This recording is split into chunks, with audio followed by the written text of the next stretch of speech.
पिछले टर्न पर plant hormones की बात कर रहे थे, पादप हार्मोन्स, और पादप हार्मोन्स में लास्ट टर्न पर ऑक्सिन पड़ा था।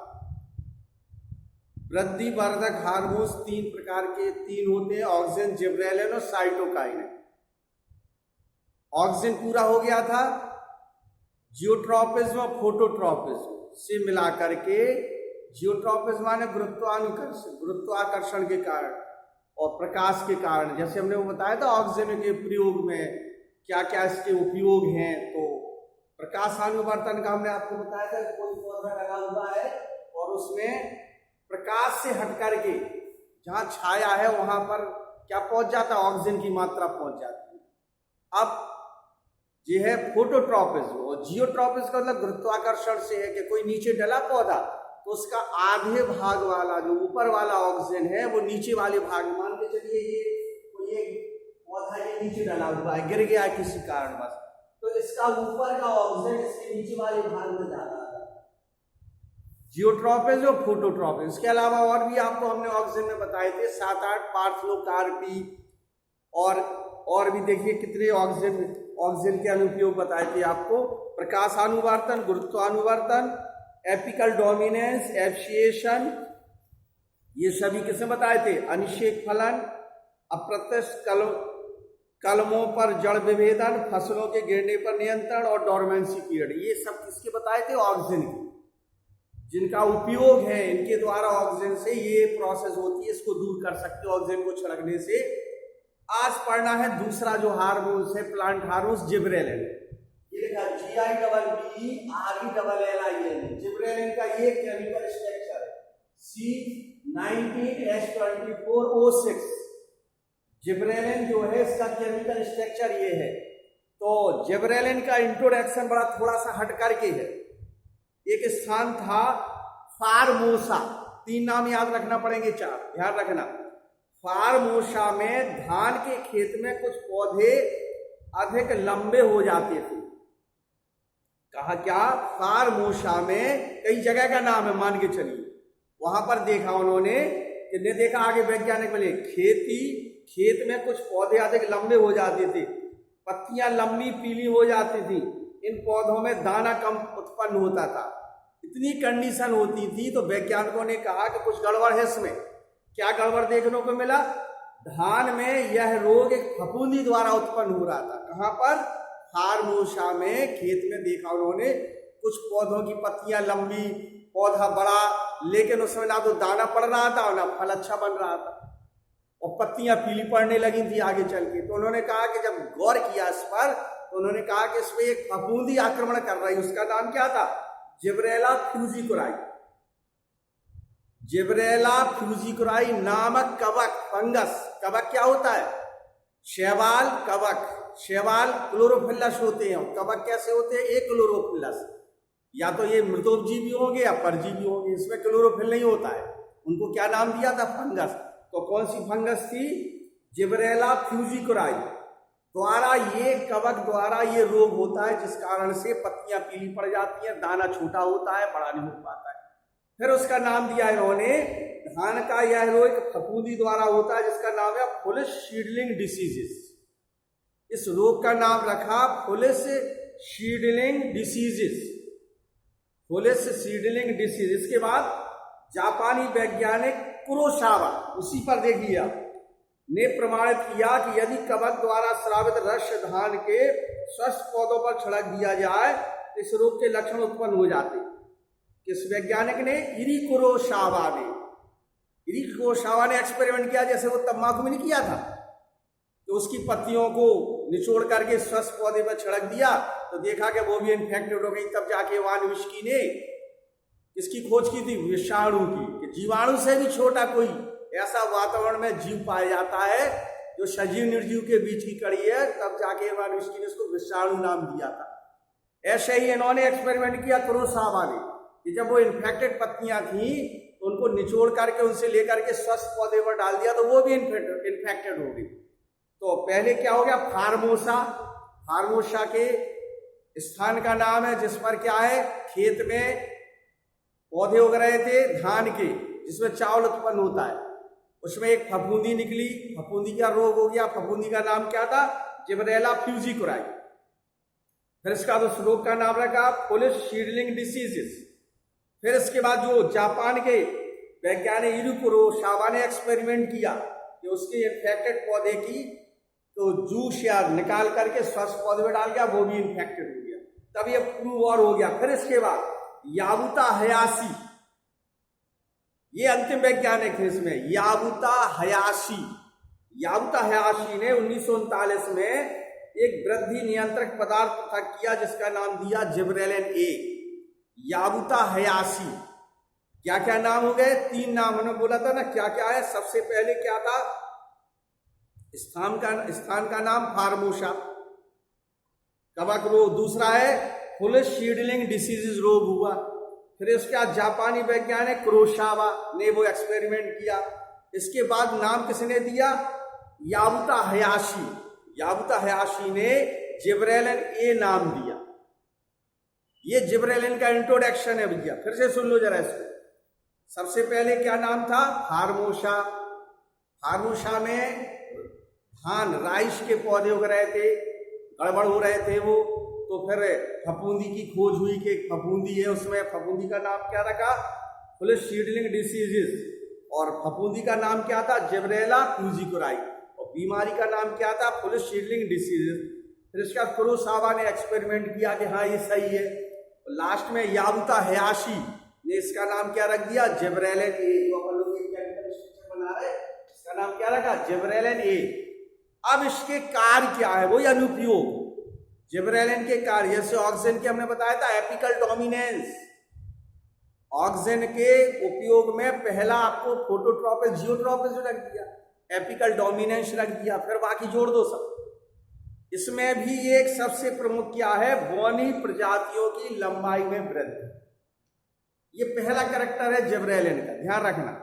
क्या है? बौनी। यदि जिब्रेलिन को आप कहाँ छिड़क दो, छोटे छोटे पौधे हैं वो बढ़ नहीं रहे किसी कारणवश, तो जिब्रेलिन जैसे वो चरणामृत नहीं छिड़कते, ऐसे ही उनको जरा सा दे दिया जाए तो वो पौधे जो बौनी प्रजाति है वो बड़ी हो जाती है। तो पहला प्रमुख कैरेक्टर है, तीनों हार्मोन्स के प्रमुख कैरेक्टर है।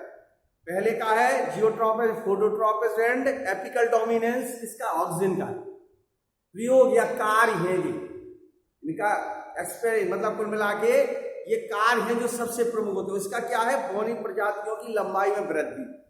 दूसरा दिया इफेक्ट ऑफ फ्लावरिंग। जिब्रेलिन यदि कम मिलता है तो फ्लावरिंग की प्रभावित हो जाती है, फ्लावरिंग की क्रिया। लेकिन जिब्रेलिन यदि उसको ज्यादा मिल गया तो फूल जो है मजबूत, एक्टिव और काफी अच्छा मात्रा में ये फूल निकलते हैं जिब्रेलिन के कारण।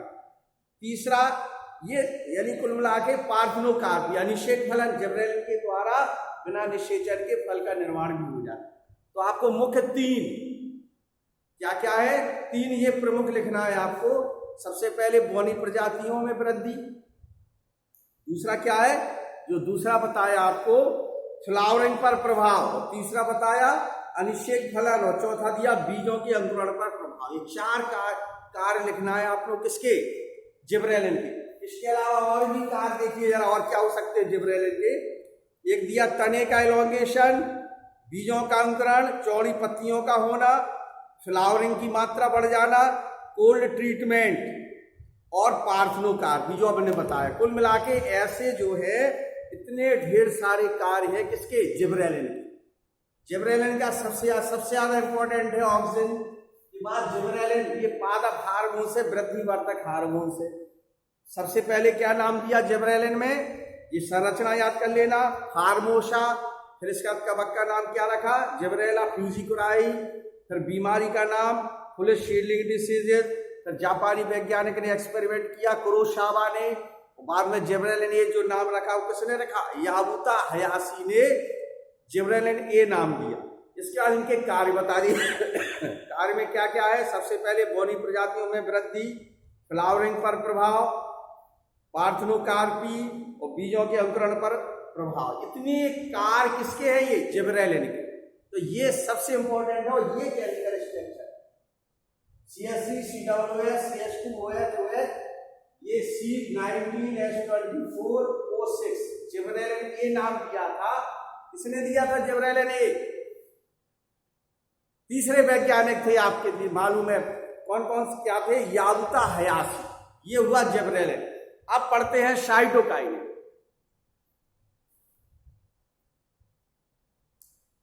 तीसरा हार्मोन से साइटोकाइनेन। अभी अपन ने ऑक्सीजन पढ़ लिया था पिछले टर्न पर, आज पढ़ा जिबरेलिन। जिबरेलिन के बाद क्या है? साइटोकाइनेन, CYTOKININ। ये तीनों वृद्धि वर्धक, वृद्धि को आगे बढ़ाने वाले हार्मोन से प्लांट हार्मोन। इसका एक केमिकल स्ट्रक्चर है, जिसमें एक उदाहरण है काइटिन। अब इसका इंट्रोडक्शन सुन लीजिए। साइटोकाइनेन ऐसे पदार्थ होते हैं जो ऑक्सीजन की सहायता से सेल डिवीजन का उद्दीपन करते हैं। तो इसका निश्चित है कि कार्य में सबसे पहले क्या हो जाएगा? कोशिका विभाजन से जुड़ा होगा। मिलर तथा उनके सहयोगियों ने मछली के स्पर्म में से एक सक्रिय पदार्थ प्राप्त किया जिसका नाम काइनेटिन रखा। मछली के स्पर्म में से इन वैज्ञानिकों ने क्या कहा? एक पदार्थ निकाला, उसका नाम काइनेटिन रखा। N6 परफ्यूरिल अमीनो प्यूरिन जिसका नाम था। काइनेटिन पौधे में प्राकृतिक रूप से नहीं पाया जाता। यह पदार्थ सेल डिवीजन या कोशिका द्रव्य विभाजन के समय बढ़ता है।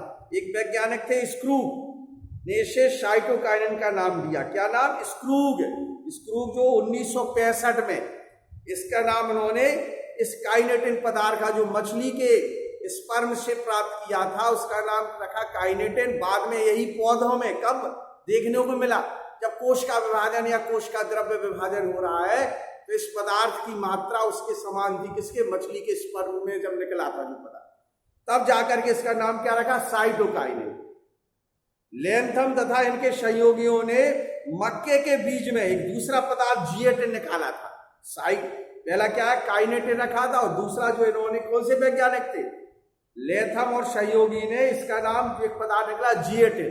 यानी काइनेटिन जो नाम है और जिएटिन एक ऐसी संरचना दूसरी होती है जिएटिन की।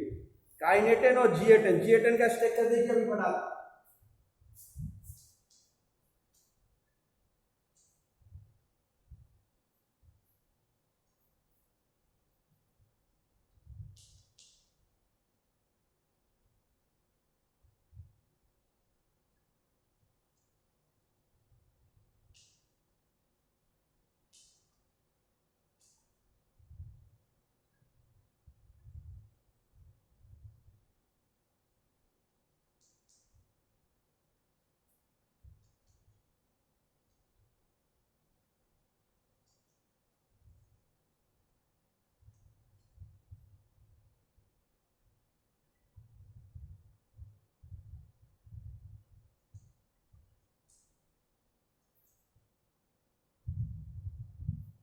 ये जिएटिन।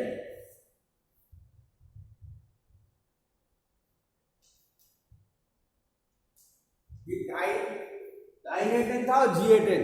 ये जो जिएटिन है ये दूसरे वैज्ञानिकों ने, लेंथम और सहयोगियों ने मक्का के बीज से एक दूसरा पदार्थ निकाला जिसका नाम क्या दिया था? जिएटिन। काइनेटिन जो दूसरे दिया था और दूसरा है जिएटिन। अब इनके कार्य में भी 2-3 कार्य हैं, केवल, ज्यादा नहीं है। सबसे पहला फंक्शन है सेल डिवीजन। हमने बोला ना साइटोकाइनेन में सेल डिवीजन जो सबसे प्रमुख है। डिफरेंस आपको कार्य में यही लिखना पड़ेगा। और जिबरेलिन में बोनी प्रजातियों में दीर्घीकरण, यानी बोनी प्रजाति को बड़ा करना। और उसमें ऑक्सीजन में क्या था? 2, geotropism, phototropism and apical dominance. ये ऑक्सीजन का कार्य जो पहला दूसरा हो गया सबसे प्रमुख है। जिबरेलिन में क्या बताया हमने आपको? जो सबसे प्रमुख पहला क्या बताया? बोनी प्रजाति में उन्नत, ये जिबरेलिन का है। और साइटोकाइनेन का है सेल डिवीजन में सहायता करना।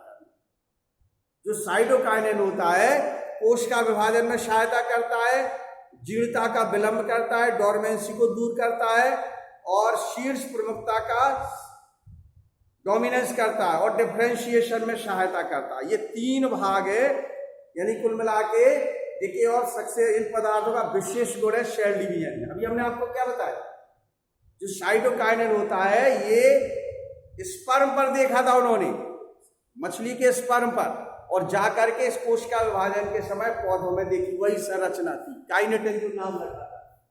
और जिएटिन में कहा रखा? वही संरचना लगभग साइटोकाइनिन की संरचना वो कहाँ पे, मक्के के पौधे में देखी दूसरे वैज्ञानिक। और सबसे प्रमुख कार्य है, ये सब सेल डिवीजन के समय इस हार्मोन्स को आर्टिफिशियली अगर दे दिया आपने तो बहुत लाभकारी हो जाता है। तो ये 3 हार्मोन्स हो गए, ऑक्सिन, जिबरेलिन, साइटोकाइनिन। एक जरूर आता है 3 में से। ये तीनों कौन से हैं? वृद्धिवर्धक, वृद्धि को बढ़ाने वाले, ऑक्सिन, जिबरेलिन, कम से कम 5 फंक्शन होते हैं। ये जो डिफरेंस हमने मुख्य बताए, ऑक्सिन में geotropic, phototropic, apical dominance, gibberellin में बोनी प्रजातियों में उन्नति, और तीसरा साइटोकाइनिन में सेल डिवीजन। बाकी तो सब ठीक है, जो भी कार्य लिख रहे हैं आप चल जाएंगे। इनमें अलग अलग आपको ये तीनों में ये जो फंक्शन है ये आपको अलग अलग देना है। अब अपन को पढ़ना है क्या? वृद्धि रोधक। ये वृद्धिवर्धक थे, अब वृद्धि रोधक माने ये डिसेंडिंग विरोधी है। विरोधी में हमने 2 बताए थे, ABA और एथिलीन, FCSic एसिड और एथिलीन।